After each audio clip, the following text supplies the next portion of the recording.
Welcome to the Soft Network podcast. Today's guest is a who's who in the soft medical community. I met this individual maybe 3 years ago, shortly after starting Soft Network, or not too long into it. I believe he reached out to me and just was asking questions and quickly ended up being an amazing resource for me. Always been super generous with his time. And then when I got to know his background, I was blown away that he was willing to take the time. Extremely humble, as you'll see in our discussion. But Dr. James Lynch, let me introduce him formally. A veteran of 31 years of military service, Dr. Jim Lynch was instrumental in pioneering Stellate Ganglion Block, or SGB, treatment for PTSD in the U.S. military beginning in 2011. He served as a physician in the Special Operation Units for 13 plus years, including 5th Special Forces Group, Special Operations Command Africa, and the Special Mission Unit at Fort Bragg.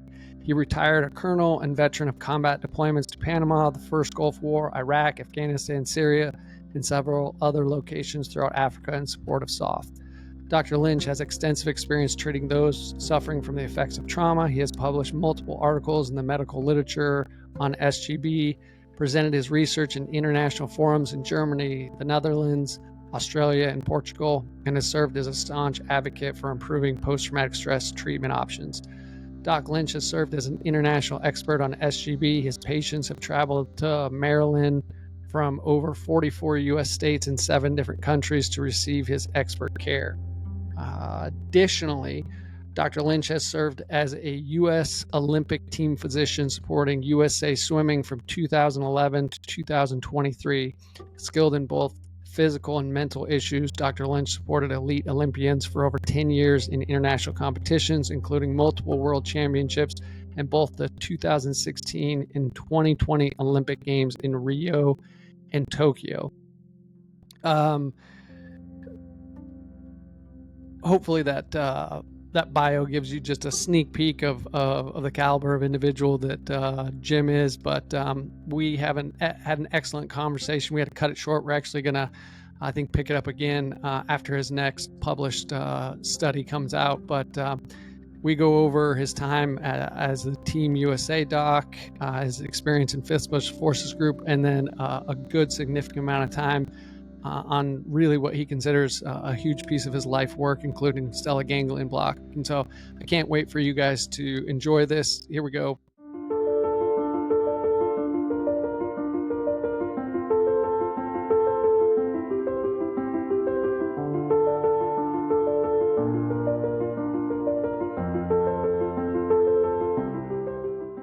Well, I'd love to know a little bit of background.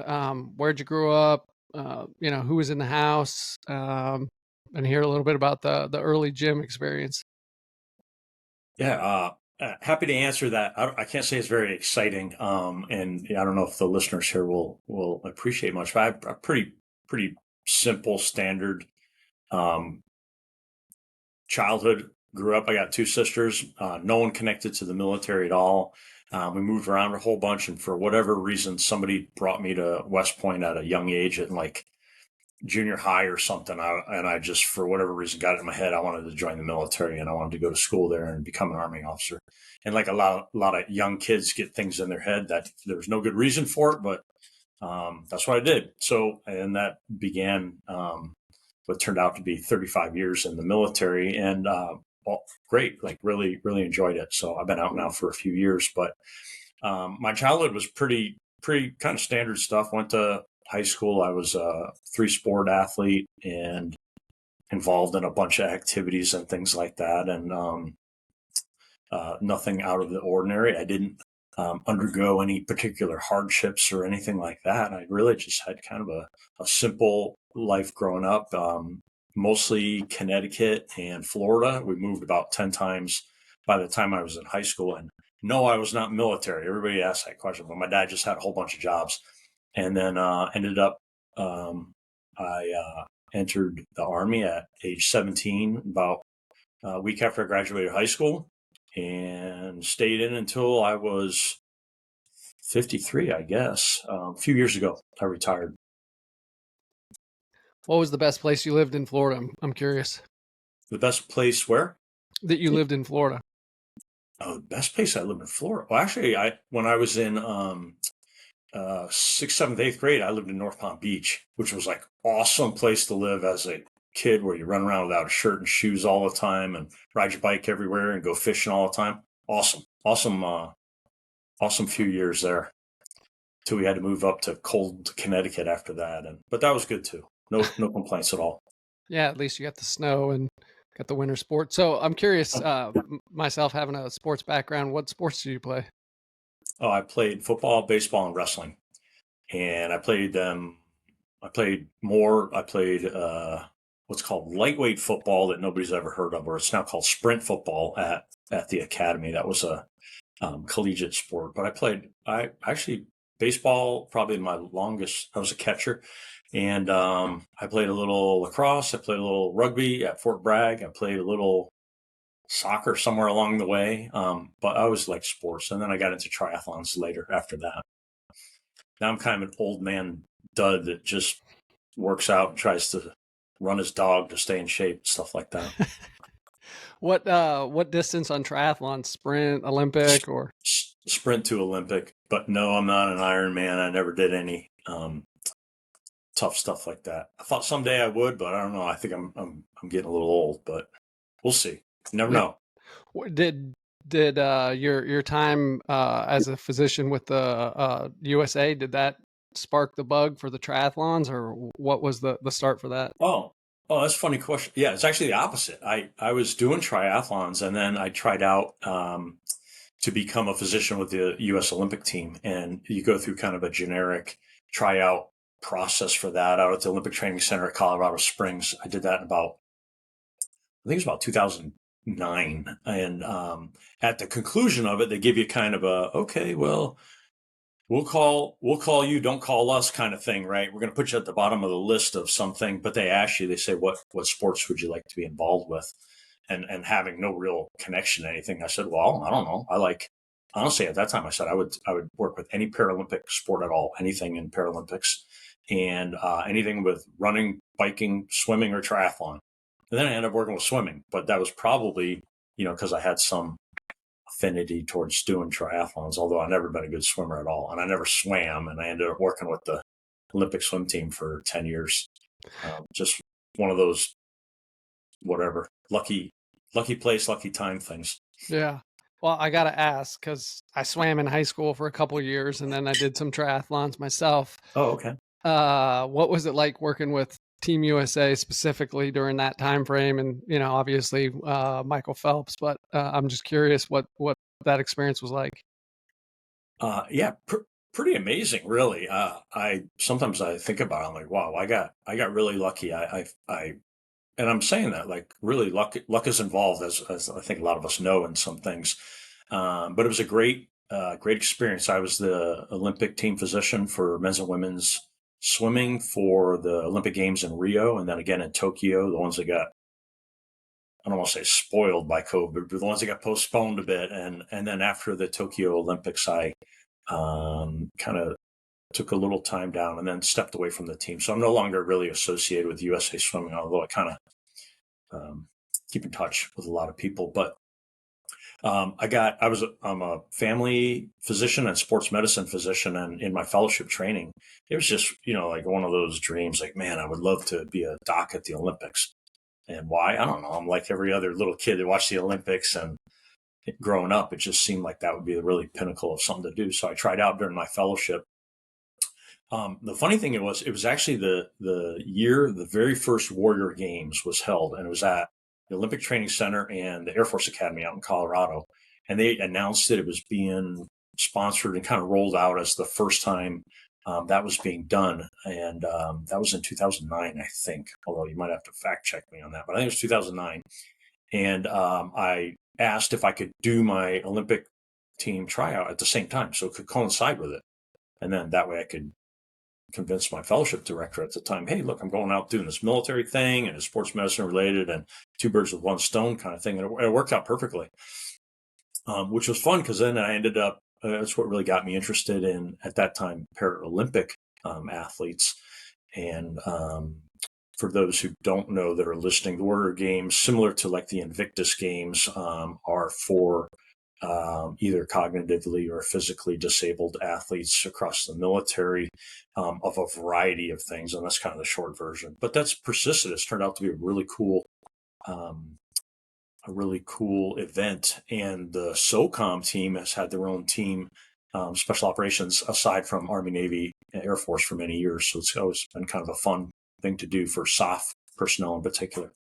Anyway, I tried it out that time. Sorry, I'm going to try not to be long-winded today. No, you're good. You're going to have to rely on Chris to cut nicely here. I got back from that tryout. I moved to my unit at Fort Bragg. I got assigned after fellowship to the Special Mission Unit down at Fort Bragg. Had a sports med doc as my boss at the time, and had gone to Afghanistan and just got back.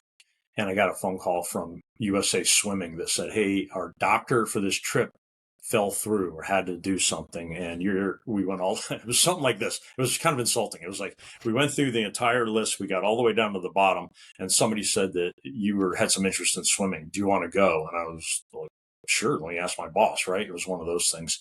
And at that time, it was a doctor named Sean Kane who was my boss, and he was like, "Yeah, absolutely. You got an opportunity to go with swimming." And I ended up going to, believe it or not, I ended up going on that trip to Moscow and Berlin at the time with Michael Phelps and a small team of Olympic athletes. And we just hit it off. That's kind of the short version. We just got along really well. And for whatever reason, Michael Phelps took a liking to me and his athletic trainer and the coaches. And really, I don't know a whole lot about what I was doing initially with the sport, but you learn stuff quickly. And I just stayed on, and I traveled with the team internationally pretty much every year after that through the Tokyo Olympics. So that was a long answer to your question, which I think, what was it like? The thing that was actually interesting that maybe is worth bringing up in this venue specifically is, about 2 years into the process, I was struck with the parallels between the Olympic athlete community and the SOF community. And it's not like I'm the only one that figured this out. Other people have recognized this. In fact, I've talked with many people who figured this out, and I felt at times like my job as a physician, and particularly sports medicine physician, focused on really my mantra always is sustaining the optimal health and performance of our athletes. And that's what I did in my job at the Special Mission Unit. And that's physical and mental performance, optimizing it, sustaining health. And that's the same thing we were doing with the Olympic team. So it turned out to be like this, 1 foot in 2 parallel universes doing very much the same things. And the work that I did with USA Swimming it's all volunteer. It's not like you get paid or nothing. But we'd have these really great,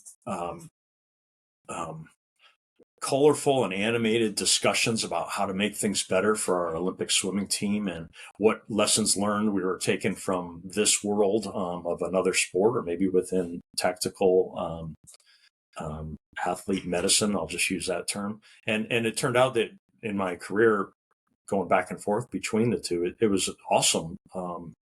Lessons learned back and forth. Even had the head of sports med science come out to Fort Bragg, as well as at that time, Dustin Nabin, who was the deputy director of U.S. Olympic sports med science. I don't think that's the exact term, but he was basically oversaw the Olympic Training centers, plural. And we did a lot of collaboration. So it was really, I guess, more than just saying, "Oh, that was a really fun thing, and I enjoyed my time with some athletes." It was actually a super important learning experience, and a lot of the lessons that I could take from the trainers, the chiros, the sports performance folks with the Olympic team, I could then bring back to Fort Bragg when I was there, or South Africa and Stuttgart at the time. And so it was kind of a nice back and forth collaborative thing. And I just happened to fall right in the middle of both of them. That's incredible. Granularly, day to day, are you guys doing blood work? Like, what? Take me through a typical, as you're one of the team physicians. Obviously, you're working maybe with another physician or two, but what are you guys actually doing?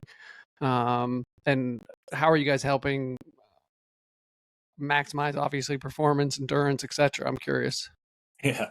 Well, it ain't glamorous. I'll just say that. If I showed you pictures, you see me carrying a bunch of bags of ice and stuff like that, or really, it's actually helpful to say it like this. I think so I traveled on trips with the team. So aside from the Olympics, there's World Championships, there's Pan Pacific Games, Pan American Games. So everybody hears about the Olympics, but there's major events, World Championship of Swimming and World Aquatic Championships and things like that. So I got a chance to go. I actually ended up going to Russia 3 times. I went to Australia with the team, Singapore, Japan, Korea. So these are international trips, which is funny because not different from the lessons you learn deploying, particularly in SOF, if you're doing something that's kind of a lower vis type of thing. So again, same thing, this kind of parallel travel medicine, remote medicine, and doing things for people that it could be 24/7 and, reverse cycle training. So a typical day is pretty tough to describe year round, but I think on a trip is really, it mirrored very much like what we did with the multidisciplinary team meetings that we did at my unit in Med Squadron at Special Mission Unit, which was a whole bunch of disciplines. In this case, with the swim team, we ended up traveling with, I'm a family sports med physician, and then we traveled with a great orthopedic surgeon, happens to be the doc for the Lakers, and lives out in LA, and just a great dude. And then athletic trainer, 3 massage therapists, a chiropractor, a physical therapist, a dietitian, a sports psychologist, and then a whole giant slew of coaches, to include strength coaches and swim coaches. So you have this big old, team of people focused on the singular goal of having people swim fast in the pool, right? Get to the wall first. And we huddled up every day and had, roundtable meetings to talk about individual athletes, any issues they're having, mental, physical, otherwise, any concerns, dietary things, and all these things fit together, right? They're very holistic. So, a trip for me could be as boring as, like, quite literally, like carrying ice and taking care of snivels and scratches and stuff like that, or it could be some pretty significant stuff. So I spend like an entire day in the ER in Gwangju, Korea, one time with a very important athlete, and just trying to find mystery illnesses. I had to do the same at a hospital in Moscow or in Kazan, Russia, which, nobody spoke English and no interpreter, and it was a lot of really crazy stories, and then some really mundane, which are, just helping the team whatever needed to get done, whether it was carrying stuff or loading stuff or fetching stuff. And I think that's probably an important lesson there, is just because you're the physician, right? Just because I'm the physician on the team doesn't mean like something's below me. You're part of the team. And I think that lesson is very true in SOF, is in Olympic medicine, Olympic sports medicine. So again, I think the parallels are pretty amazing, and anybody else that's worked in both camps sees it right away, because the mindsets are very similar in the athletes. That's it. It's the relentless or disciplined pursuit of excellence every single day. And for swimmers, it's just chasing that stupid black line, which is, it takes a certain person to want to do that every single day for their entire career. Yeah, it's amazing. No, I appreciate that. I think everybody, to a certain degree, has got a certain affinity to the Olympics, and just, growing up watching them on TV, but then meeting somebody that's had an opportunity to work on one of the teams, especially, in the stretch that you did. That's incredible. I want to swing back. So, I've met and talked with a lot of people that end up going to different academies, and there's various experiences. I'm curious, like your parents, you get to go to West Point. What was their reaction to that? Was that something that they were pretty proud of, or it was hey, good job? Like, yeah, for sure. I think I don't know. I guess really no different than other parents' pride of their kids doing whatever they're doing. And I certainly don't want to make anything out of the ordinary to that. I think my wife and I have 3 kids that are up and out, actually 2 in the military, 1 out. Both daughters went got ROTC scholarships, one Army, one Navy, and they're both officers in the military. My son's a rocket scientist, which is kind of funny to say, but he's a PhD astrophysics student out in University of Oregon right now after he worked for Lockheed Space for a little bit.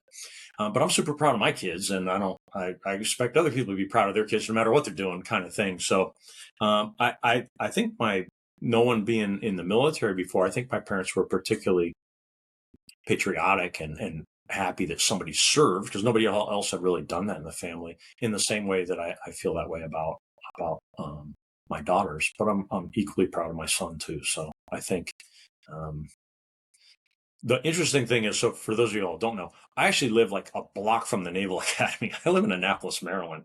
My office, my clinic here is it's in Gambrills, which is kind of about 30 minutes away, up by BWI Airport, Baltimore area that way. But I live in Annapolis, so I get pummeled every day.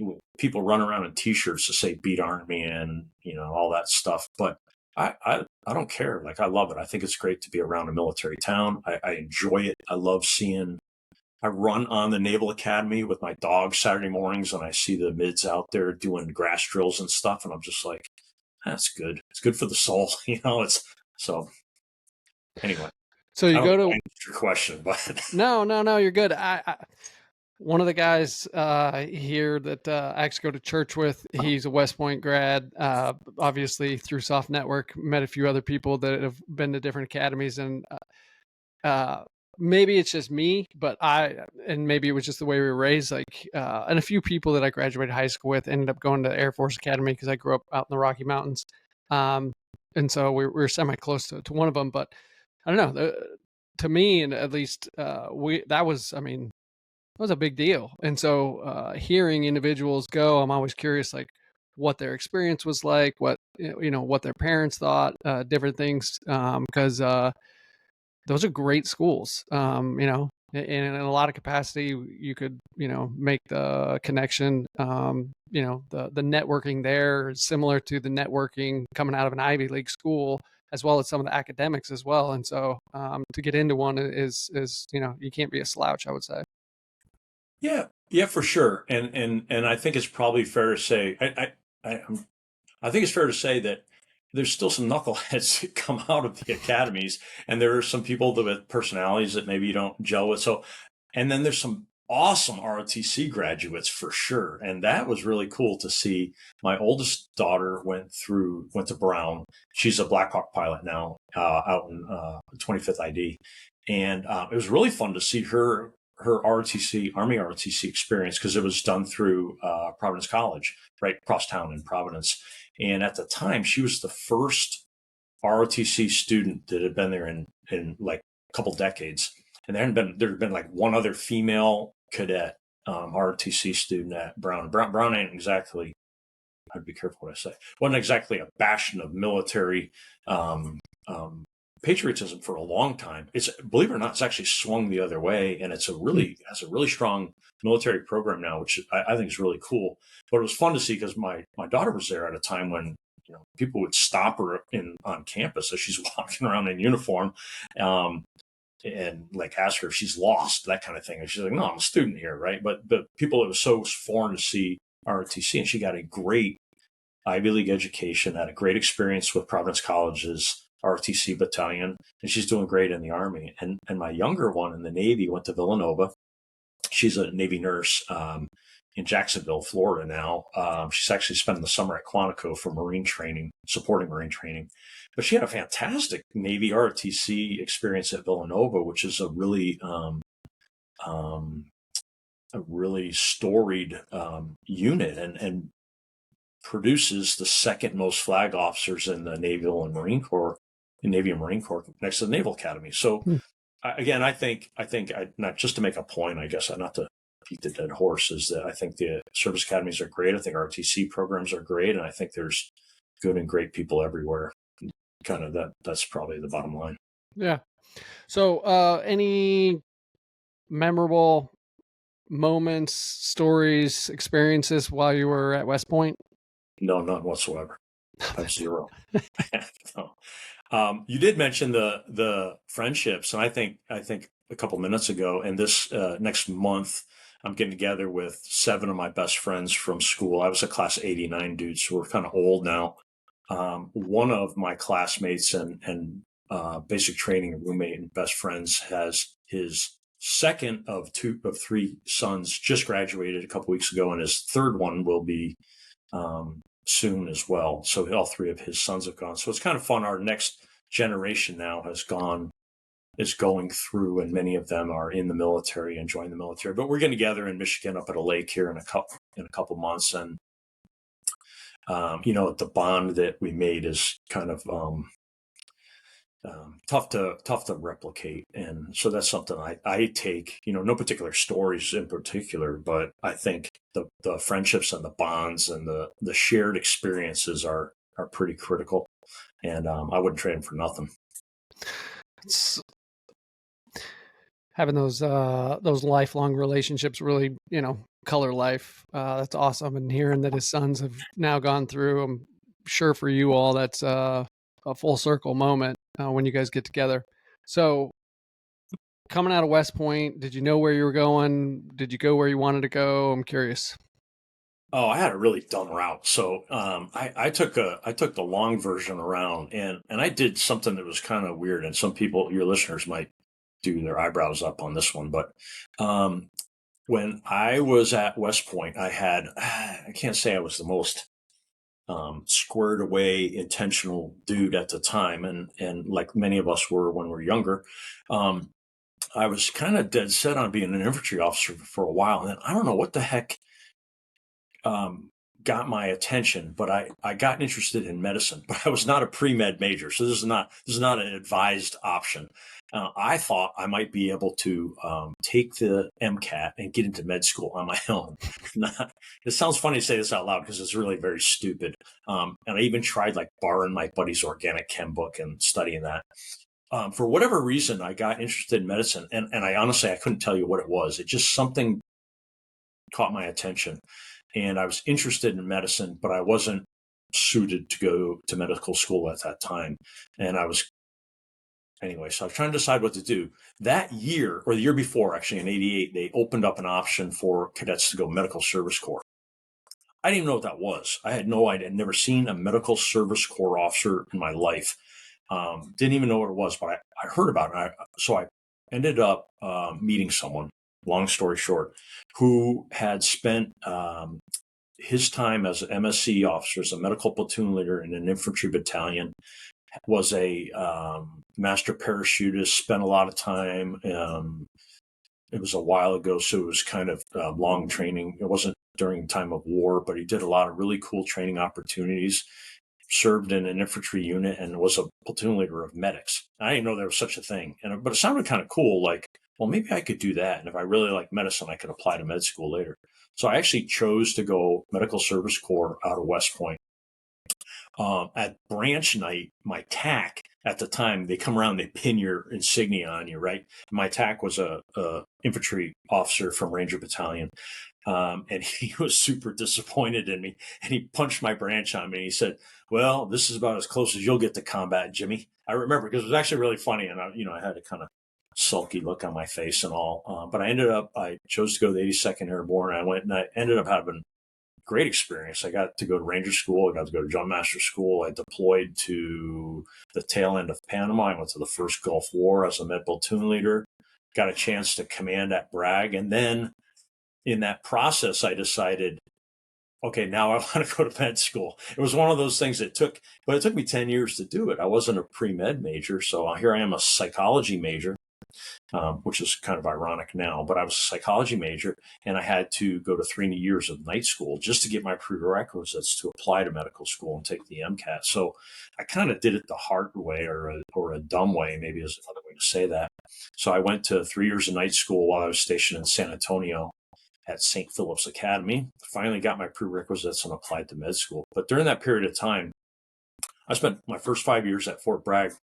I was never assigned to a hospital, so it was always in deployable units, and I got a chance to do some really great things and some great training opportunities. I got a chance to go to a lot of good schools and lead some great people. I had a company of about 150 paratroopers at Fort Bragg and loved it. So it was a weird thing, but I don't regret it one bit. And I spent those 10 years as essentially a medical service corps officer. For anybody listening who doesn't know what that is, it's kind of a medical operations and planner, which is what I did.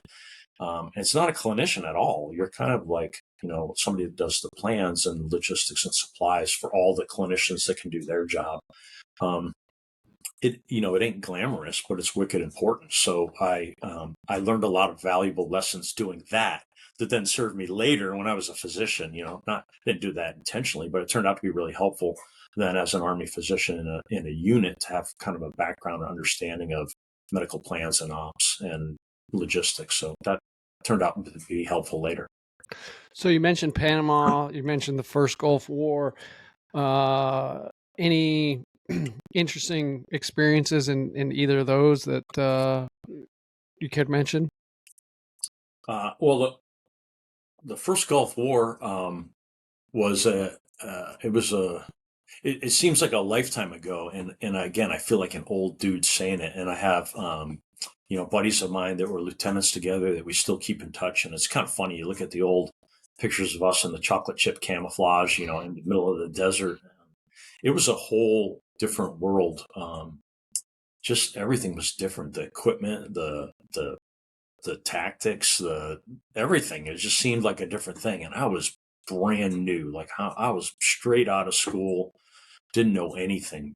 Butter bar second lieutenant, had some great NCOs that put me under their wing, and I tried my best to listen to them, but I was pretty stupid at times. And we spent about 6 or 7 months living in a warehouse in Saudi Arabia before the air war started, and then we moved up to the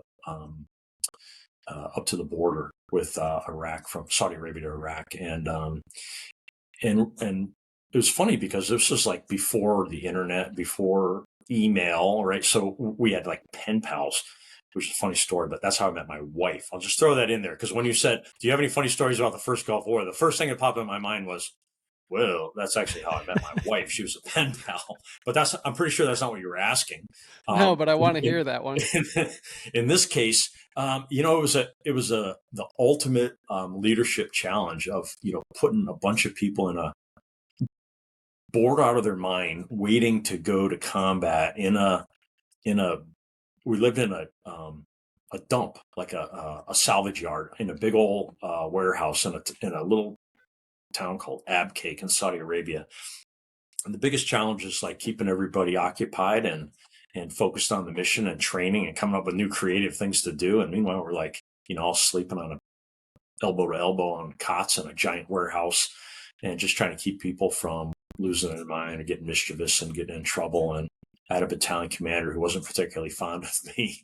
And most of the stories among us and our lieutenants were really just kind of typical Army mischievous pranks and things like that, and probably not worth talking about in this venue, but fond memories for sure. And I built some great friends, and one of my best friends from back then, I was a medical platoon leader. He was a scout platoon leader at the time, is getting ready to retire now after all these years. And it was a really good, I think the word we use for that is formative, right? So as a brand new second lieutenant, I learned a lot of lessons that I think paid dividends later by being put in a situation that was pretty challenging for someone that really didn't have any experience in the military at all up to that point, other than a few months at Fort Bragg Ranger School and a few other things. But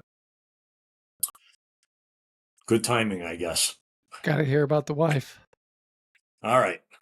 I hope you edit this out or I don't say anything wrong. But so there was a bunch of single lieutenants in my unit, and one of my buddies who was my company XO had a girlfriend back in Minnesota, where they worked at a jewelry shop, and he just gave some names of single guys to her friends that were in Minnesota, and they wrote some letters kind of, without really knowing us or anything. And one of them was my wife, Jody, who worked at the jewelry store, and we traded letters. This is like before email. So I know it sounds funny, like old dude telling an old story, but so it was literally like handwritten letters, put it in an envelope, and then it'd be like weeks later, I'd get a letter back from her.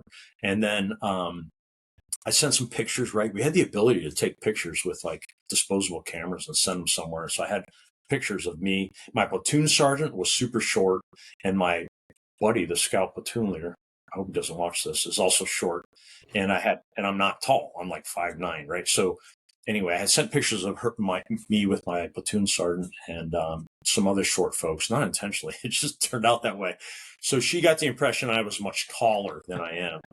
And when she flew down to meet me eventually, it was like, I picked her up at the Fayetteville airport. I was stationed at Bragg. And she had never flown before. And she's a college student at the time. I'm going to out her on this thing. So she didn't even tell her parents what she was doing. She just hopped a flight to Fayetteville, North Carolina, told her friends, and I picked her up, kind of sight unseen type of thing. And the first words out of her mouth were, "Jim?" Like kind of inquisitive.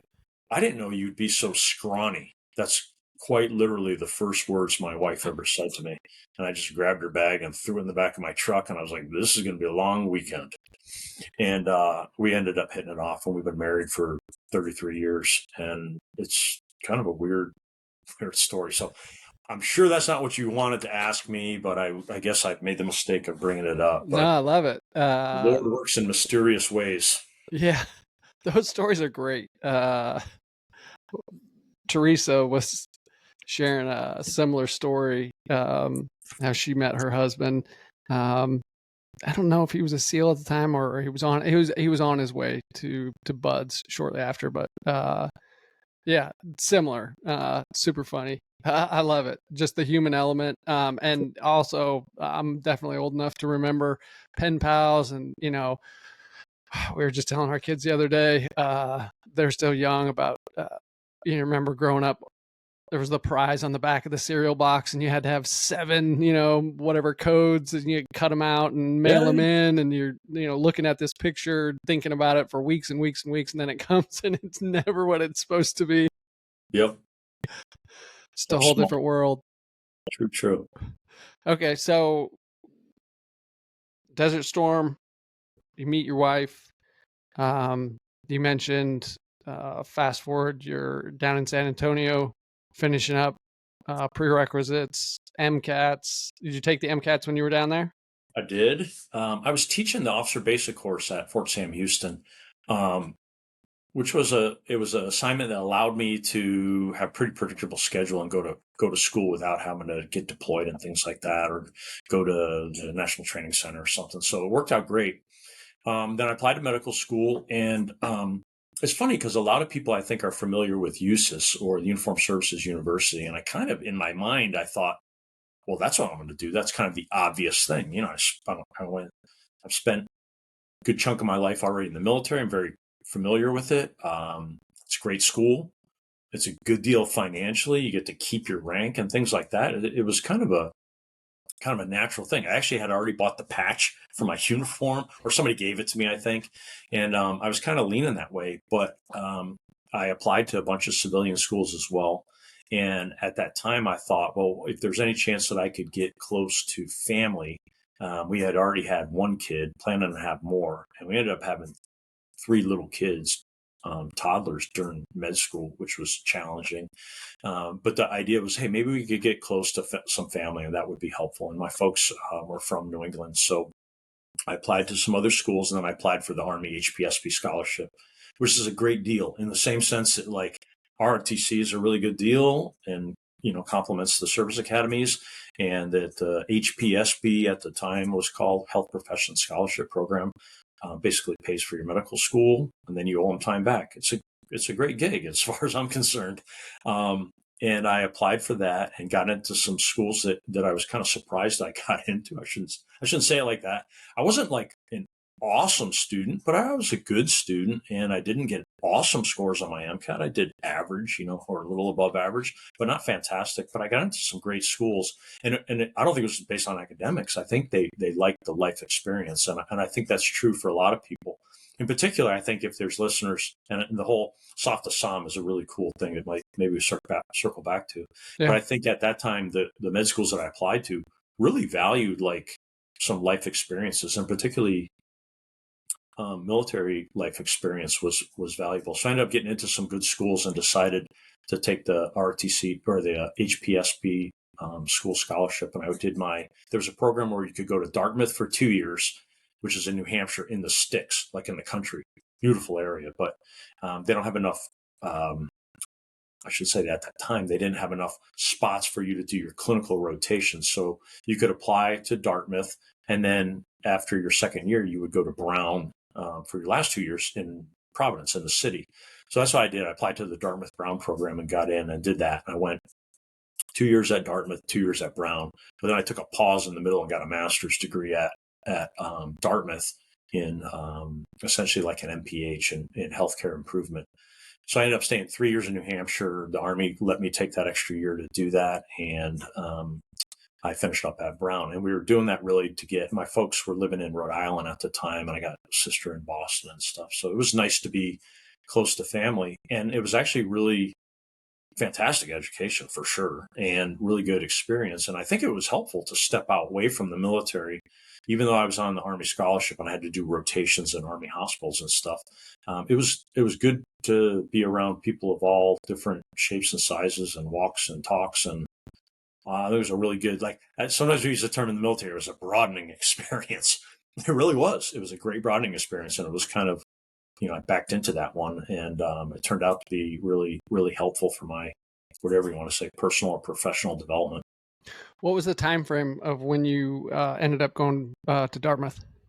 Oh, I started in 1998, and then so I graduated from med school in 2003, that's a 5-year period of time. So 98 to 2000, I was at Dartmouth. Then we went to Rhode Island to Brown, had our third child just a few months right before 9/11, which was in July of 2001. She was born. So we had 3 little kids. By the way, the Army scholarship, it doesn't pay well. just to put that, we lived in a little 900 square foot house, had like 2 dogs, 3 kids. We didn't have any money. But my wife is a saint, and anybody that knows her will tell you that. She's stayed with me all this long and took care of 3 little kids while I was in med school on call, like every other day or every third day. And then we decided after med school, in 2003, I applied for family medicine. I really wanted to be a family doc. To me, that was just like the ultimate thing you could do. And when I was, a medical service corps officer, I worked with some really good family physicians that kind of inspired me. I thought, that's what I want to do. I want to be a family doc, and then maybe I can specialize in sports medicine. So I pursued that, and we ended up going to Hawaii. So Tripler Army Hospital out in Hawaii, Honolulu, is where I spent the next 3 years in family med residency in a hospital, which I'm not keen of being in hospitals, but I endured it and got trained. And then after 3 years in Hawaii, then I entered the SOF community. So that was in 2006, and I went straight from Hawaii. Well, I went from Hawaii to the flight surgeon course in Alabama, and then right to Fort Campbell to 5th Special Forces Group, where my battalion, 2nd Battalion, 5th Group was just leaving for Iraq. So I joined them a few weeks into the deployment in Iraq in 2006. And that was really, 2006 was where I really started my SOF medicine journey or timeline, whatever you want to say. And that continued. I spent the whole time in SOF after that until I retired in 2021. I want to drag you back to Dartmouth just for a second. Coming in as a member of the military, I'm curious, what was your experiences like with your peers in med school? Obviously, you're probably a little bit older than some of them, more experienced with life. I'm just curious how the dynamic was with peers, if they were looking up to you, or if there was any divide. No, you know what? We had an awesome class, and I think this is more common in some schools than people realize. But the class was small, so we only had about, I think, 70 students in our med school class, and there were several other former military folks. There were people from all over the country, all walks, all backgrounds. I think we had 2 lawyers in our class. We had lots of people with former careers that had been doing something for maybe 5-6 years. Some of them totally unrelated to medicine that then we all joined together, and it was a really cool group. I was kind of antisocial, honestly. So it was because I had a little kid. I had two little kids at that time. And I looked at med school like it was my job. And I'd whatever, been a company commander and some other things. And I thought, geez, this is kind of overwhelming. I've said the same thing to many of the younger medics and other folks that I've helped counsel or mentor over the years. But if you look at med school like that, I was like, well, I'm going to study till this time, and I'm going to shut my books, and I'm going to go home and eat dinner with my wife and kids, and I'm going to start again the next day. So because of that, I wasn't like Mr. Frisbee football and stuff like that. I didn't go do a lot of the things with my classmates, which I would if I was, in my 20s and single and stuff, and it would have been fun. It was a great group of people. I don't regret that, but that's a different experience. But certainly no contentiousness. We had a great time. And it was my first time exposed to people from, different backgrounds. Even though I've been in the military for a long time, I found people with a lot different mindset and cultural experiences or political experiences. But at no point was it ever, I don't know, I really enjoyed it. I thought it was a great chance to get to know people from different backgrounds and hear different perspectives. What was your experience with 9/11? Or maybe post 9/11, if you want to share. Everybody's got a 9/11 story for sure, but I'm thinking you've been deployed before. This happens. The United States is spinning up to go into Iraq. Any FOMO or any desire to, and then I'm curious if your wife's like no, or how all that's playing out. It's funny. My wife didn't really say anything. The Army was pretty adamant that when I remember, being in Rhode Island and saying, hey, what's the chances of like hitting pause and finishing med school later, that kind of thing. And you remember at the time, it was like, this is something nobody's ever experienced before. We have no idea what the heck's going on. And it was pretty clear. I remember somebody telling me this that was really, I remember laughing about it, like, oh, thanks a lot. But I remember somebody saying, what we need you to do is stay in school, get through residency, because we might need you on the other side. I was like, right. Like, oh, hell no, man. War's going to be over in 6 months or a year or whatever at that time. Really, like, and I think a lot of people might have thought that too. But so here we go. I end up being doing what I'm told and going through residency program. I'm glad. Like, it would have been a huge mistake to do something like quit and try to do something different. That would have been a bad idea. And I'm glad that people who are wise counseled that said, hey, just stick it out. But I absolutely had fear of missing out. And I think a lot of people did that were in training programs, whatever they were. And then when I got out to Tripler, then at least felt a little more connected maybe, as opposed to in med school. Med school, I felt like I was could have been in another country. But when I got back in uniform in Hawaii, and we were at least, in tune with the evacuations and things, and then, things were going on in the Philippines at that time. Then it was fine because I knew there was a light at the end of the tunnel. And what I didn't really know was what I was going to be doing. But landing in fifth group was like the primo thing. Again, it was one of those right place, right time, someone putting a good word in for me, like many other things that happen in life. It's not like I somehow earned that per se. But I got a chance to work with my battalion commander at that time was Chris Miller, who was later then acting Secretary of Defense, just like one of the best leaders I've ever worked with. And I got a chance to ride all around Iraq with him and visit our teams all across Iraq. And so I don't, whatever FOMO or regrets I had that I wasn't able to launch into OIF 1 at the early days, I feel like I caught up. So, or at least I got a chance to do my piece, and I won't ever like regret that, I guess. What was your mindset knowing you're going to fifth group? Obviously you'd been in the military for a while. You knew about special operations, but I'm curious, going from a non-SOF background into SOF, the Ranger part, I guess there was an element there for you, but I'm just curious of the mindset as you're going into, the world of SOF. Yeah, it was a great Great learning experience. I think it's an important piece because SOF has a culture for sure. And I spent the last 20 years of my life as part of that SOF culture that I kind of take seriously. I still teach a course for NATO leaders that's involved for SOF medical leaders. And I think that how people are brought into the SOF culture matters. There's right ways to do it, and it's not necessarily that SOF is. I don't want to be careful how I say it. It's not like we're better than everybody else, but there's a selection process, and there's a mindset, and there's resourcing and attitude, and there's a lot to it. So to answer your question, yeah, I had no SOF experience before other than, and to clarify, I went to Ranger School back in 1990, but I never served in Ranger Regiment. So that's important. I think there are people in regiment that are quick to differentiate, tab, not slab. And I think that, or tab, not scroll, excuse me. And I think that's whatever. I don't want to let that go by, but I didn't have SOF experience so I show up, and I actually got a chance to meet, I think when we had to buy a house, right? So I had to meet some people before we deployed. I had like too short hair, and I got hammered the second I met everybody. Like, sir, you need to grow that out. You need to stop doing that. Do this. Here, take this.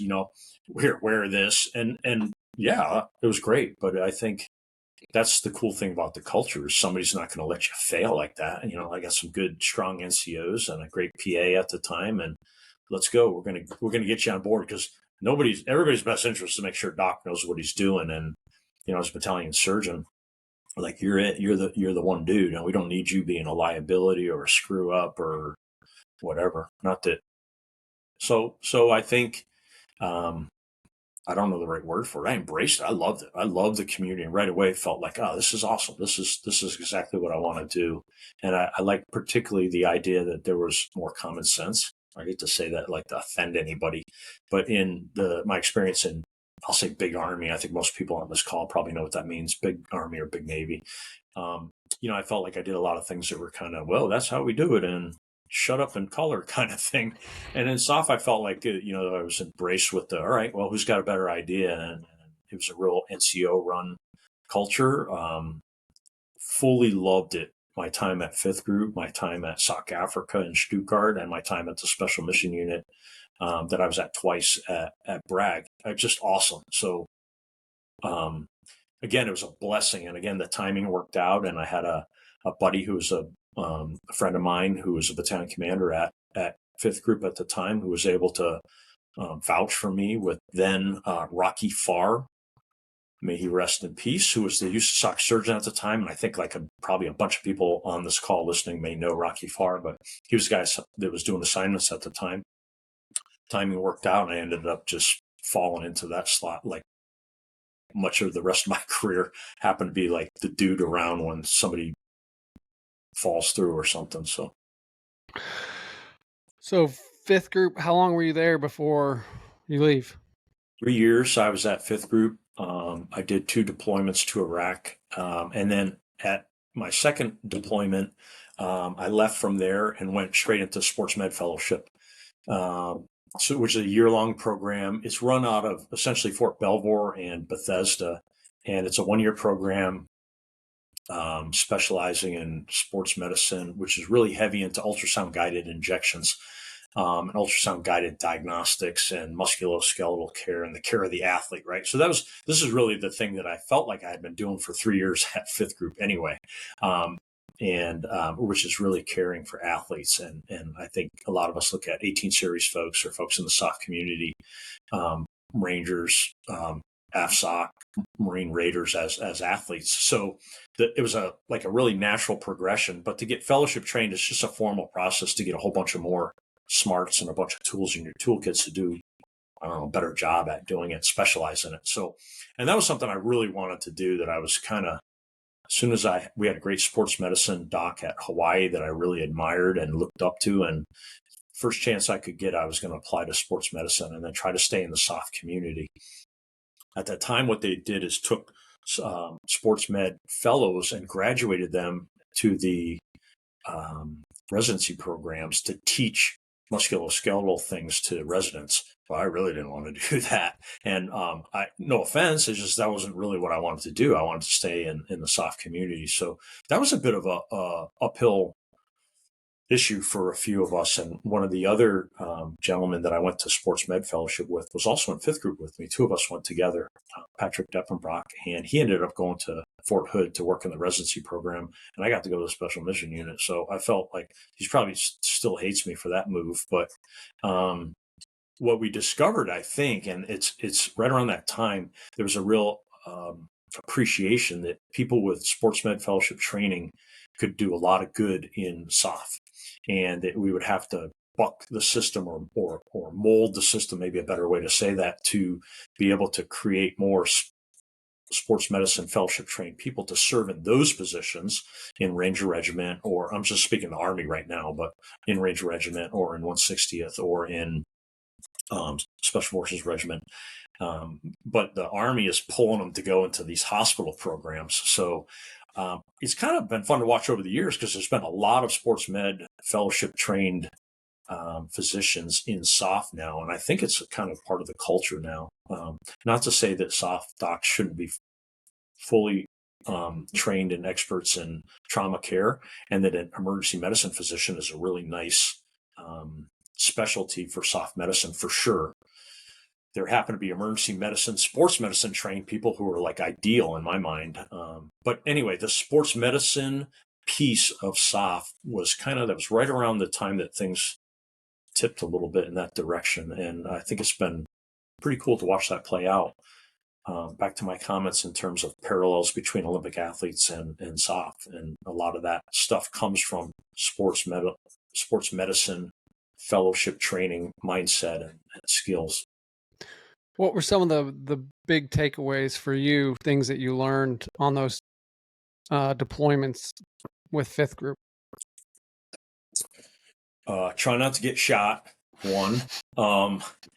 I think actually I think it's helpful to say that when not in kinetic operations, one of the most important things that I learned was for a leader to be there, and that's really the thing I admired most about then Lieutenant Colonel Miller was all the time he spent on the road getting out and about to check on all his teams. So at that time we had ODAs, so we had 8 teams, spread out all over, all the way from Al-Qaim in the Syrian border, all the way down to Basra, Al-Qut on the Iranian border.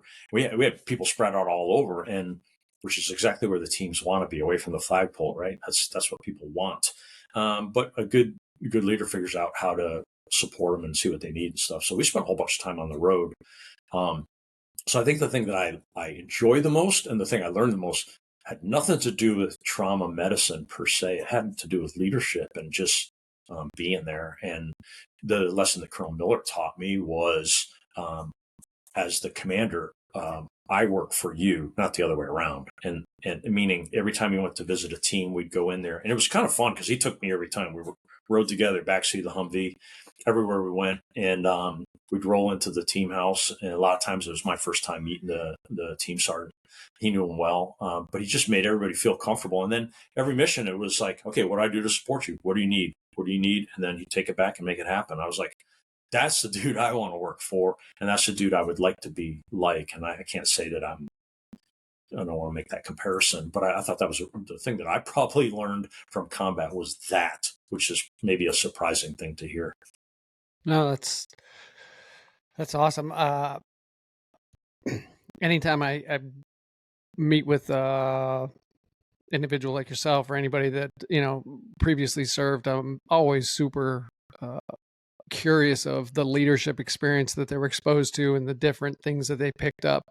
I think the military is unique in that its capacity to form and create and replicate leadership, good or bad, is just, given the amount of time you can spend in the military, it's so vast. And I don't know if there's anything like it outside of the military in our culture. Yeah, there's schools and different things where you can have mentorships, but generally those are truncated down, and you're not, living together, traveling together, doing some of the things you're doing. So it's just such a unique experience. I'm always curious to pick your brain and figure out, the different nuggets that you guys pick up along the way.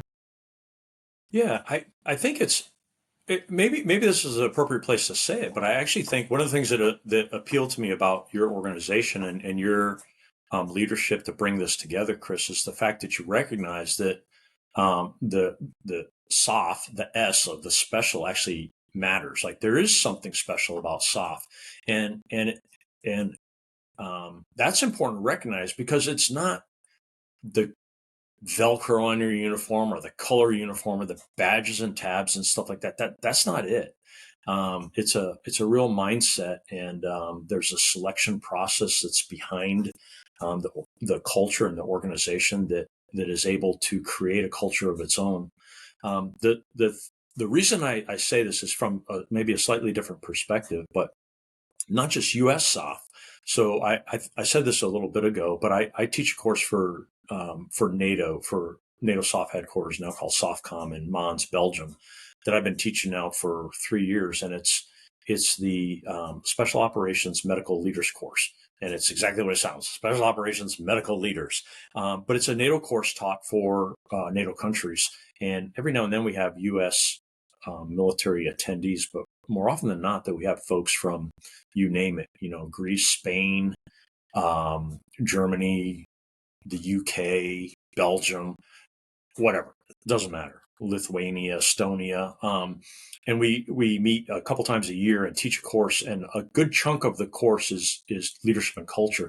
And it's fascinating to me, the parallels. I don't care what country you're from, the SOF, I'll say soldiers, to use that term generically, but all branches, SOF military personnel have these things in common, that the culture is very parallel. And I don't care if you're someone from the Greeks or the Spaniards, or if you're from Polish Grom or German KSK, there are parallels, and there's a very unique culture that's U.S. It's the same with our Aussies and our Kiwi SOF and our Can SOF, and it's important that you recognize that. And in this particular organization for SOF Network, it's really important to distinguish that, because things matter. And I treat many people with SOF backgrounds. I treat many people with military, conventional backgrounds, and I treat tons of civilians.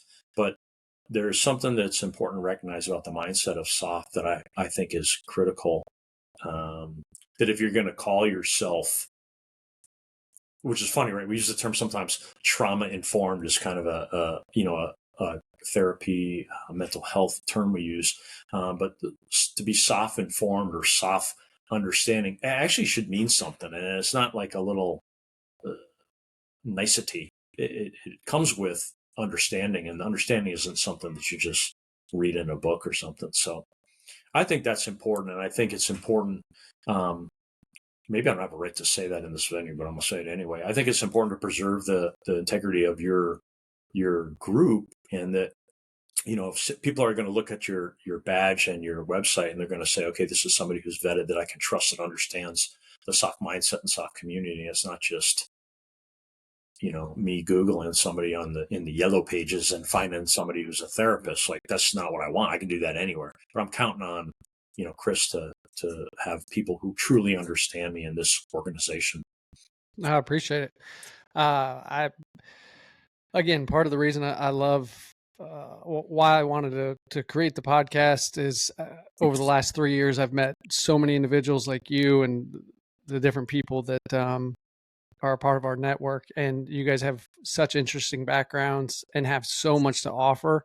I feel the weight of exactly what you said is okay. Obviously, not coming from the community, but having worked in it, there's a level and there's a standard, and it's got to be maintained. And so that's constantly driving me. But then there's also the element of like, hey, I'm not the smartest person in the room, and there's some really smart people that we work with, and trying to grab every nugget that I can in every conversation that I can and see where it fits. Hey, can I apply this principle here? Hey, can I apply it with my kids over here, and taking it and run? Because that leadership experience that you guys have been exposed to, it's a library to me. So anytime I can have a conversation with any one of you, I'm feeding off that, and I want to learn as much as possible while the time I have, and hopefully, to your point, make a great organization that actually serves its purpose.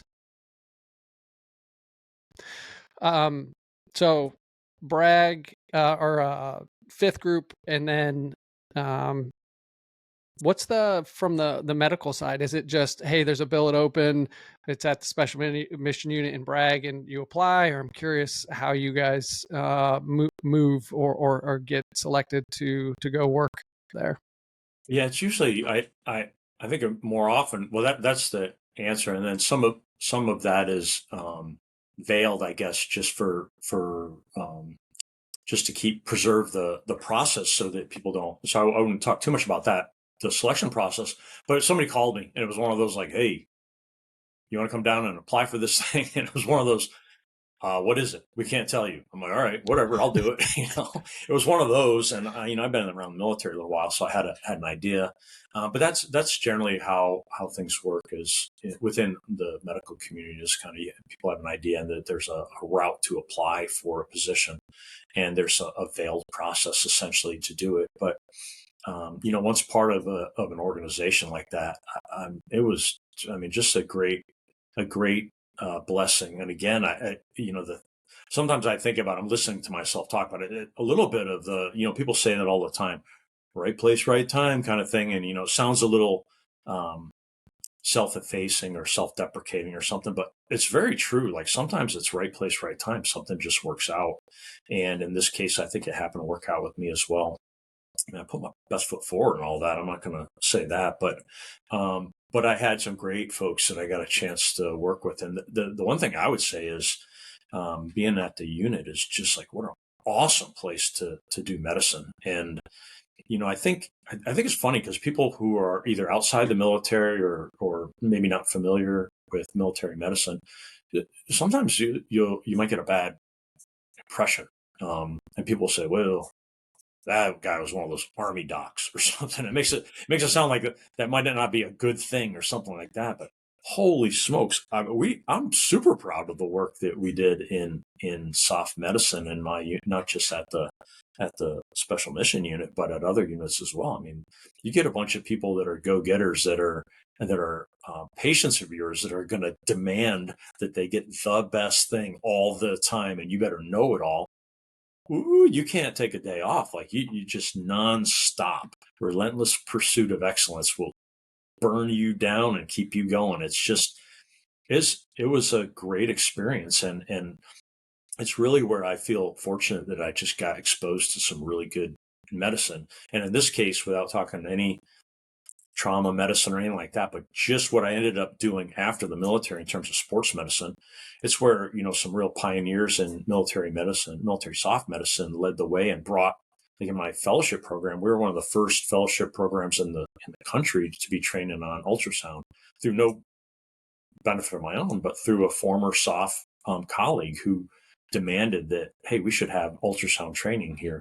And there was really only a couple of programs doing that before. But the use of ultrasound in sports medicine was like stethoscope and cardiology. I mean, it just changed everything. The ability that you can look beneath the skin at muscular structures and nerves and things like that changed everything, not just in diagnosis, but also in interventions. So again, the timing was perfect. I ended up coming into sports med fellowship a couple of years after the ultrasound program had been developed. And then when I joined the unit, it was like, hey, what kind of ultrasound should we buy? And what do we need to do to get our sports medicine program up and running? So I got to be the dude that came in to do that and start introducing things in regenerative medicine like platelet-rich plasma or PRP, and things like prolotherapy.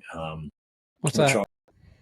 Prolotherapy is a dextrose regenerative medicine process where you inject 15% or 20% dextrose to stimulate healing in muscles and tendons. And I'm giving you kind of the one over like this, but it's similar to something called platelet-rich plasma, which is probably a little bit more well known. And that's using platelets from your blood spun down in a centrifuge to inject into damaged areas of your body. And these are all this is what 15-ish years ago was really cutting edge. some people still consider it cutting edge, but it's been around a long time. And these are things that I do in my sports medicine clinic now. But these are things that SOF was doing early on and really leading the way. But that's really what I came to Bragg, and it was just a great timing to be leaving fellowship and then having an opportunity then to establish I'll say a sports medicine clinic, but that's not really like, I don't know, it's maybe just, that's not the right terminology. It was more bring some skills trained in using ultrasound and diagnostics and injection therapies and regenerative medicine and some other things to the team. So it wasn't like I'm the only dude doing it. It was the understanding that now I got to train others to include the PA staff, the medics, the other physicians. It's going to open up opportunities for things that we could do to treat on the compound that we don't have to send people to Duke for or other things like that. So it was a great time to be there. And then I spent 3 years at the unit the first time. And then another one of these weird timing things happened. But the doc that was at SOC Africa in Stuttgart, their time was up. And the replacement was Drew Morgan, who was funny. He's a emergency medicine, long tab special forces officer, and sports medicine doc, who's in the community, in the SOF community. And then in case that wasn't enough for him to be proud of, he then applies to NASA to become an astronaut. So many people watching this probably know of Drew Morgan if they don't know him personally, but he's a great dude. But so he's supposed to be the SOC Africa surgeon in 2013, and he gets picked up for NASA to be an astronaut. So there's a scramble. Who's going to go to Stuttgart, Germany to be the SOC Af surgeon? I had no intention of doing that at all. In fact, that wasn't even on the dance card. And we had 3 kids, tweens, teens. And I plan on staying at the unit, finishing up my time and retiring. And I came home that day from work, and at the dinner table, I said, who wants to move to Germany? And completely unpredictable for those of you all with teenage daughters. My teenage daughter, the one who's a Black Hawk pilot now, stands up at the dinner table and goes, I want to move to Germany. Meanwhile, she's like a sophomore in high school and like a kind of a popular kid, good athlete and everything. We're living in Fayetteville, going to Jack Britt High School. And the other 2 are looking at me like, I don't want to move. Like, what are you talking about? Right? We already moved them like 10 times at that point. So we had a heart to heart that night as a family. We're like, geez, this doesn't seem like the thing we were planning on doing. But we had to scramble too, because we had to get the kids in Germany, pack up the house, rent the house and all that stuff. And we ended up getting there like 2 days before school started and renting a house. But those 4 years after that was as the command surgeon at SOC Africa. Awesome assignment. It was one of the highlights of my career for sure. And again, it wasn't predicted. It wasn't something I sought out or wanted to do or anything. And I definitely felt like I cut and run on the unit a little bit. And we had some backup plans, but it really, with unit support, they said, hey, go do it. We'll save a spot for you if you ever want to come back. And which is what ended up happening. I came back after my time at SOC Africa, but the Africa problem set for special operations was awesome. Like, keep you up at night, awesome, and just horrifying, and but super fun, and really good chance to wrestle with some really serious problems on a giant continent. And so again, my point was like, didn't plan that, just happened. And if it weren't for spaceman Drew Morgan and his thing happening, like that wouldn't have even been something I would have thought of. Yeah. I'm curious on the medical side. I've heard different operators share, their perspective as they've moved from a traditional SOCOM unit into a special mission unit, and talked about the opportunity to, whether it's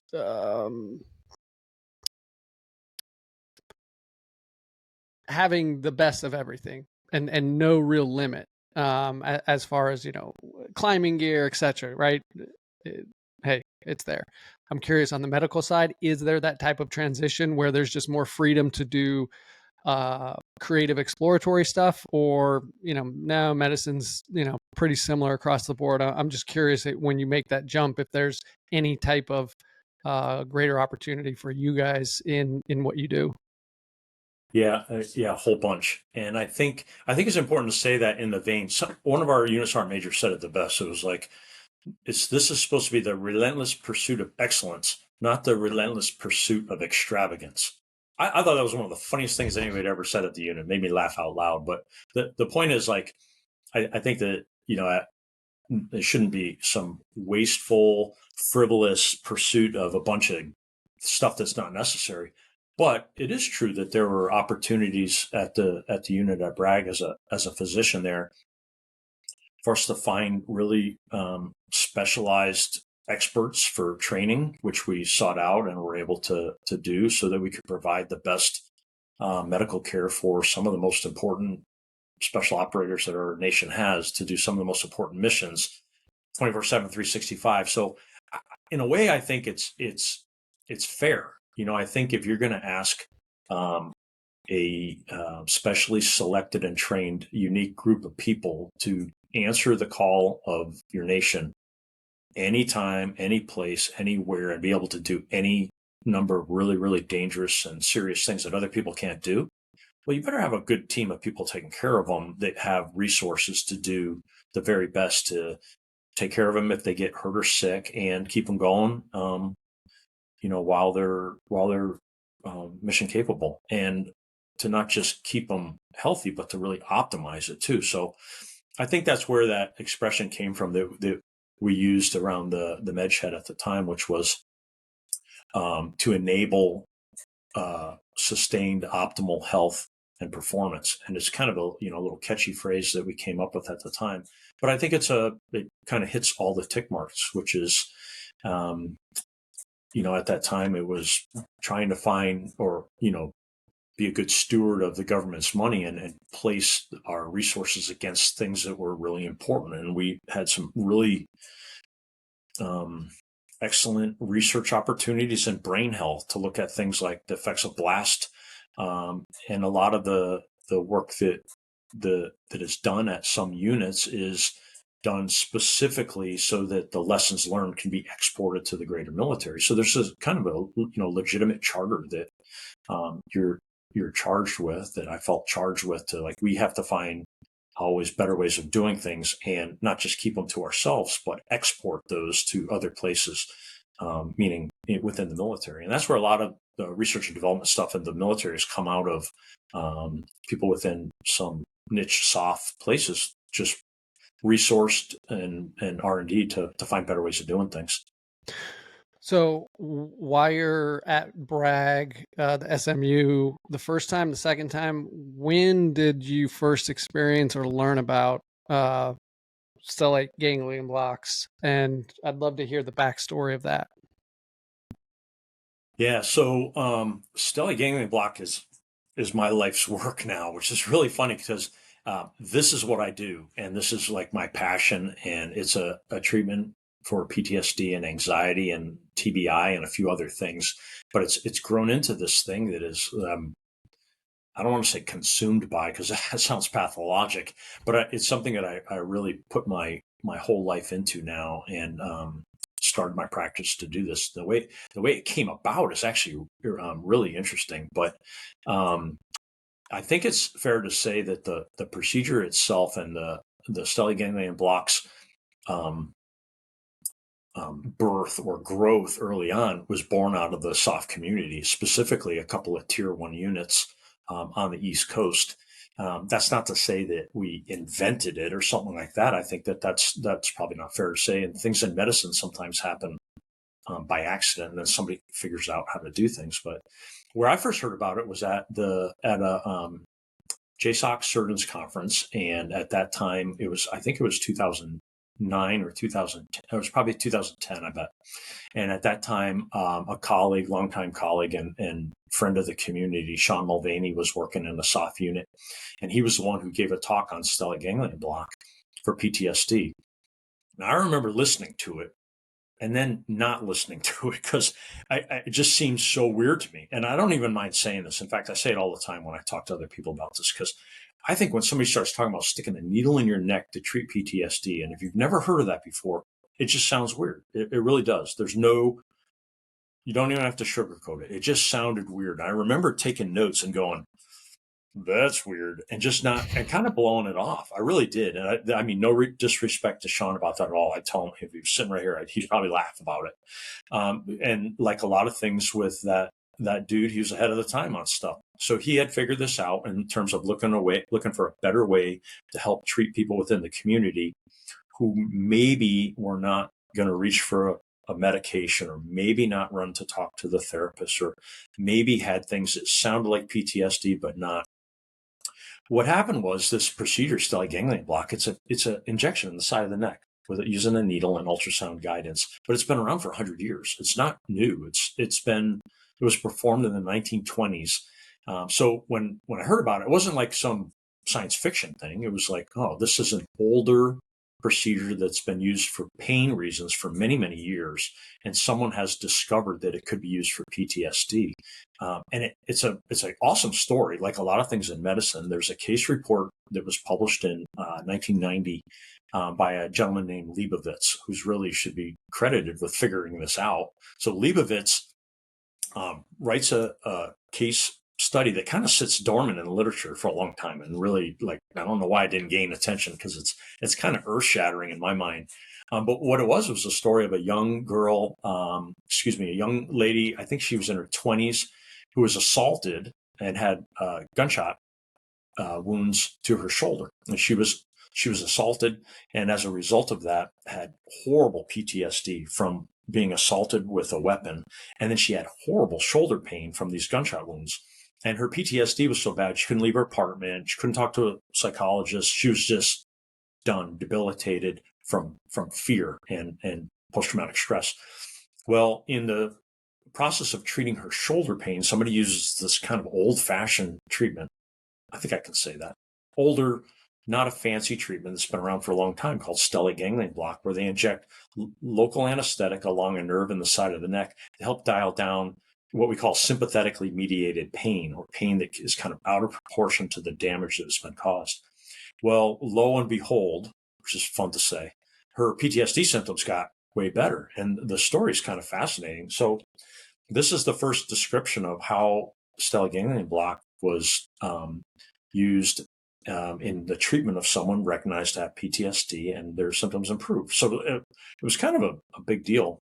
And there was a doc in Chicago that was doing it, and Doc Mulvaney had reached out to him, figured out that maybe this is something worth exploring. And there was a couple of folks that were treated up in the DC area, up at Walter Reed, and they published a case series on that was on service members with PTSD. So right around that time, I had a couple of guys, and like a lot of things, someone walks into my office and grabs me by the collar, or, Doc, you got to pay attention. There's something going on here. And it was really that. It was like one of the guys in the unit said, hey, I know a guy who got treated, and this thing's the real deal. You better pay attention. So then instead of, being closed-minded and shutting my notebook with my, arrogance, I only practice evidence-based medicine. I think that was a real good point in terms of the culture of the unit is, hey, if you're going to be a doc supporting really important people, they say something, you should listen, right? Like there's something going on there. So that's a long lead into the fact that then I quickly got paid attention. And somewhere right around that year, 2010, 2011, Doc Mulvaney trained me how to do Stellate Ganglion Block. And then I went through the proper process of getting credentialed through the hospital and the anesthesia department down at Womack. What made it easy was this weird coincidence that here I am in this family sports med doc, but I have the skills to steer a needle under ultrasound. And I've been injecting things like shoulders and hips and necks and backs for a long time. So the actual dexterity skill to do a Stellate Ganglion Block, or to steer a very small needle in the neck, which actually requires some high degree of skill, I had that already. I just needed to apply it to this procedure. So Sean was gracious enough to teach me at the time, and we started the process of expanding access to Stellate Ganglion Block within the Tier 1 community, which involved a few units on the East Coast. And then I kind of just kept doing it. And when I went to Germany, I would drive up to Launchstuhl and take care of people at the hospital in Landstuhl, Germany, while I was stationed in Stuttgart. We couldn't do them in the clinic at Stuttgart, so I had to drive a couple hours away up there. But it was something I really enjoyed doing. But it kind of took root there, and it's really I think it's important because the listeners here, right, the viewers of this in the SOF community is what made this take off, because SOF is different and always looking for something better to do, something that works better, something that's smarter, however you want to say it. I don't want to make it sound too bravado here, but there's definitely a culture that made the Tinder take off, right? Because it was people who then realized, hey, wait a minute, this stupid shot in the neck that's been around for 100 years makes me feel way better. And now the symptoms that people were initially reporting it's not like somebody walks in the clinic and they're like, hey, I got PTSD. What do you got for me? Right? Like that doesn't happen, right? It's more often than not that people were coming in that were exhausted, right? So it's fatigue. My sleep's jacked up. I'm having problems with my sexual function. I'm irritable. I'm drinking a lot at home, right? These are all things that are super common in this community. That's like, hey, I can do really well, and I'm probably great at work, great in the team room, do good, but maybe I'm getting home and things aren't holding it together just right. And there's a real common theme of people hitting the bottle or doing other things that maybe, with substances that are just not productive or helpful in an attempt to just try to get after some of these symptoms, which are really underlying the exposures to post-traumatic stress and or low-level repetitive blast and concussion effects.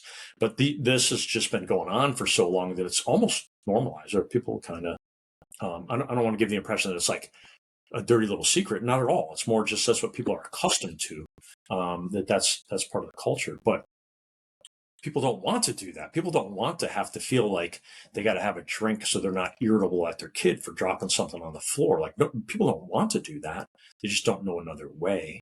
And some people are very resistant to going on a medication, particularly one that might have something to do with your sexual performance. That's a hard thing to sign people up for. And sometimes people are unwilling to go talk to someone about what's going on, and they'll come see their family doc. So that's how a lot of people would come see me, and a lot of people would see their other physicians or PAs in the community is come in and it's like, hey, I'm having a hard time sleeping. And then as you dig a little deeper, you start finding out there's more things going on. Well, it turns out that this procedure in the neck, the stellate ganglion block, it's directed towards the fight or flight system. It's a very simple thing. It's essentially a reset or a reboot of your body's sympathetic nervous system or the fight or flight system. And what that does is it governs darn near everything that has to do with your threat response and your hyperarousal, which is kind of like the system that many folks in the SOF community have spent a career honing, right? This is kind of a big deal. But sometimes it gets a little too hyperaroused. It gets a little too dialed up, as we say. And a procedure as simple as the stellate ganglion block, which is just like an anesthetic that numbs the nerve for 8 hours and then goes away. What that can do is help reboot so that symptoms that many people are experienced with, like anger and irritability, kind of like for not a great reason, anger and irritability, concentration, sleep, being on edge all the time, constantly scanning, unable to relax, those types of things, while very helpful in combat, not helpful when you're chilling out with your family on the weekend or when you're just trying to have a dinner with your wife. These things they don't go together very well. And many people know that and they struggle with it. And some people are better than others at trying to find ways to address them appropriately. But some people were not. And at that time, that became a little bit of, I think it's fair to say, a breakthrough was, hey, there's actually something wrong. There's a biological short circuit, for lack of a better term, of my fight or flight system. And it's perpetuating a state that's hyper aroused when it shouldn't be. And it's actually for a really good reason, because I've been doing stuff to myself for a long time that's made that happen. And now we have this tool called Stellate Ganglion Block, or SGB. We have a tool where we can actually help reset that or dial it back down. And it's not a silver bullet, right? It's not like fixes all your problems, but it was a thing for a lot of people, to me, that it kind of cracked the door. It opened the door like, okay, Now I feel different, and people would feel, the onset can be a few minutes, a few hours of whoa. Many people get emotional, cry, their body might relax, and their mind become clear, and there's like, okay, this is something definitely going on. And it ain't the ropivacaine in the syringe, because it's just an anesthetic. It doesn't have psychotropic properties.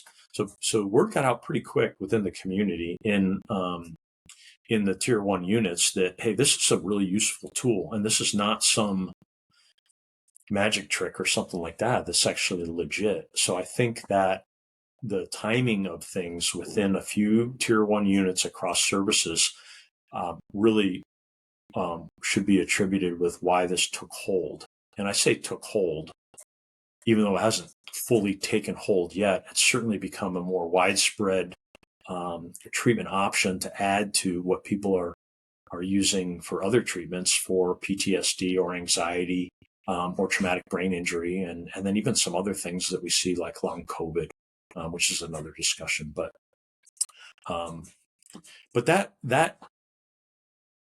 that beginning of my now 15-year journey of specializing in stellate ganglion block, it happened for a reason, right? It happened for the culture.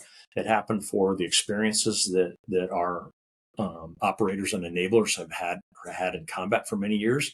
It happened based on op tempo of the back-to-back-to-back deployments, and then really just some people looking for a better way of doing things. What other options are out there, and uncovering these, and then training on them.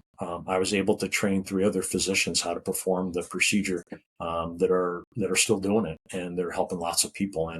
And that's the thing is, like, you got to expand the capability. If that's something that you have found useful, you have an obligation now to teach others, train others, get the resources up to speed. And that's become, stellate ganglion block has become kind of a mainstay of therapy within many cultures and units in terms of addressing post-traumatic stress or TBI or anxiety.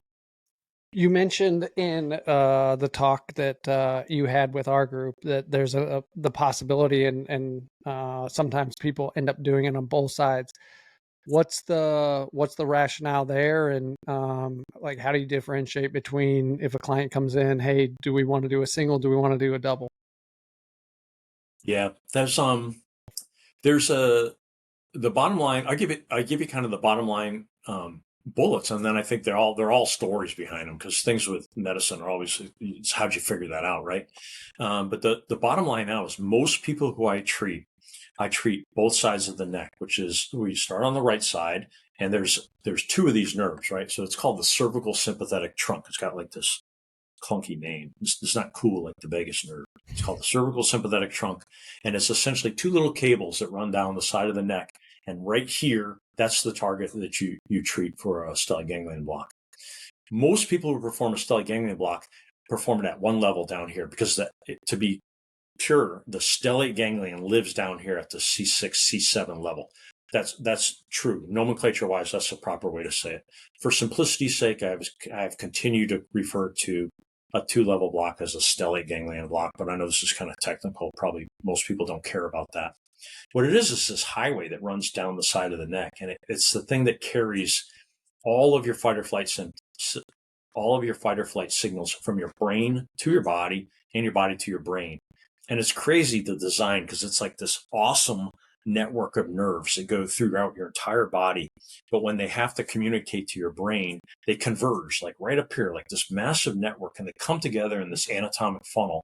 And for that period of space right there, they're like one cable. It's a little more complicated than that, but essentially it's like a cable, right? And that's how you have to traverse the neck. And then when you hit the brain, there's a whole central autonomic network and branches that spread out in there as well. But the way the brain and the body communicate, primarily governed by the amygdala in the brain, which is like the fire alarm of the body, the way they communicate back and forth is through these little channels right here. So it affords like the perfect target, as if you wanted to have a circuit breaker or something like that. And I know this sounds kind of impersonal, but that's a kind of what we're doing, is turning off the circuit. I'm saying that to say the reason that the way we do this is, if the first many years of performing this procedure, we only perform the procedure on the right-hand side down here at the C6 level. And that's like a lot of things in medicine, that's how dogma was. We believed that only traumatic and stressful experiences were stored on the right hemisphere of the amygdala. That's what's written in textbooks. That's just what we believed, and we don't really have any reason not to do it. So we always perform the SGB on the right side down here at this level. Totally like makes sense. Well, the success rate is something like 85%. People get a really nice response, 85%, something like that. And when I say nice response, to be clear, the magnitude is like a 50% drop in symptoms, which is like really big. That's 50% huge. drop in your PTSD symptoms is giant. Like sometimes the next day or the same day, right? It's a dramatic drop. But there's a smaller percent, maybe like 10 or even 15%, they'd get kind of a wimpy drop. That was like, I felt maybe 10% better or just a little bit better, but they didn't have this dramatic drop. And we didn't really know how to explain it. We just said something like, well, I don't know, I guess it doesn't work in you, right? Like that's, somebody has a bright idea, goes, hey, why don't we try it on the left, right? Like it's just how medicine works. Somebody goes, it wasn't me, I can't take credit for it, but somebody goes, hey, let's try it on the left and see what happens. For somebody who had kind of a wimpy response on the right. Well, lo and behold, somebody had the response on the left that was dramatic, that did not have a dramatic response on the right. So for a period of time, for about 3 or 4 years, it was kind of, we thought maybe that you were either a right side responder or a left side responder. And it's really hard to predict which. So many people ask us questions, how do you figure out which one you are? You kind of have to do it. There's some hypothesis, but then it turns out it's not that straight. So most people have overlap and they'll respond very well to both the right side and a left side response. It's just one may be a little more dominant than the other. Again, hard to predict. And sometimes there are people who have really strong response on both sides. That's my long lead into that. It's mostly beneficial. It's beneficial for most people to do both sides. It's not safe to do them both at the same time for a couple of different reasons. So the way we generally do it is space it out 2 different days. And patients come see me, we treat the right side on one day, we treat the left side the next day. You can separate them by like 12 hours, but essentially it's just the next day. It's a simple way to do it. There's also 2 levels, right? So I'm pointing like this because there's a technique where it would be more appropriately called a cervical sympathetic branch block, or any variation of terminology, because this whole trunk or chain you block, if you block at 2 different levels. I still just refer to it as a stellate ganglion block at 2 levels. People have used some kind of, I'll say, gimmicky type nomenclature to call it. Just, I don't know, seems kind of silly to me, but whatever. There's some people that call things different. I've been performing it like this for many years at 2 levels.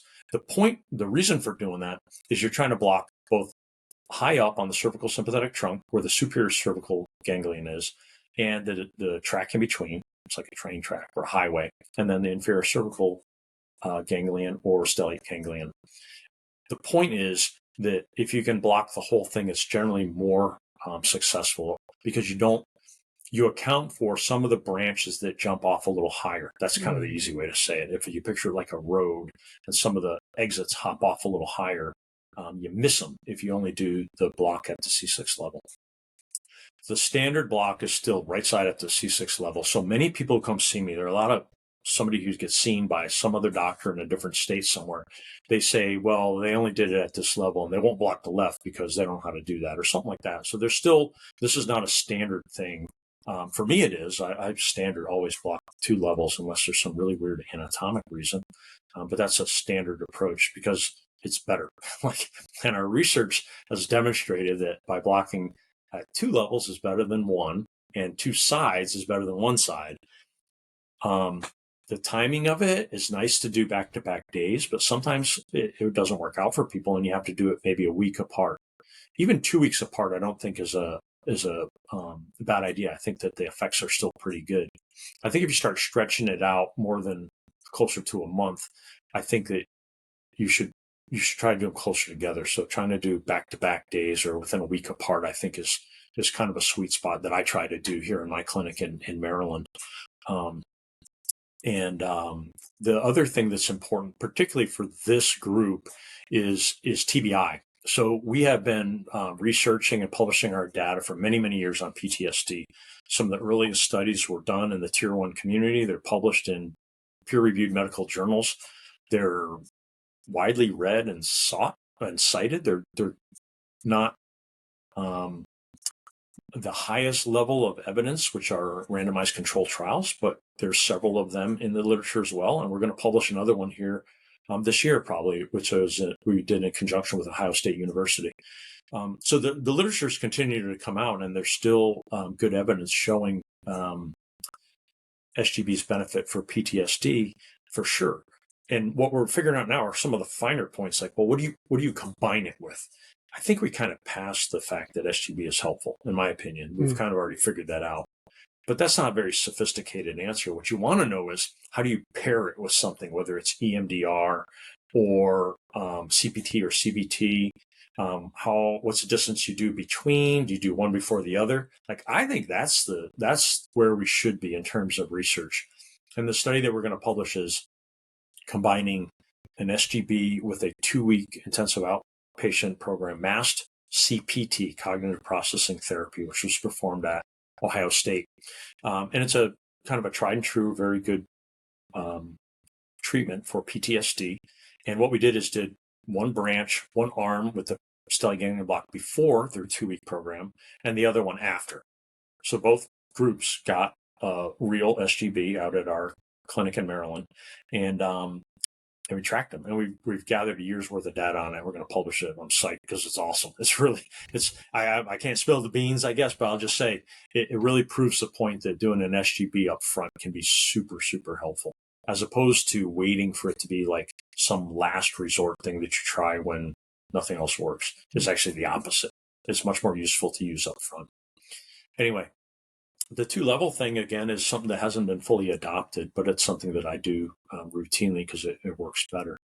We discovered after years of research on PTSD that anxiety, kind of independent of PTSD, I guess to say, but people with anxiety that don't really have the PTSD diagnosis, there's tons of them.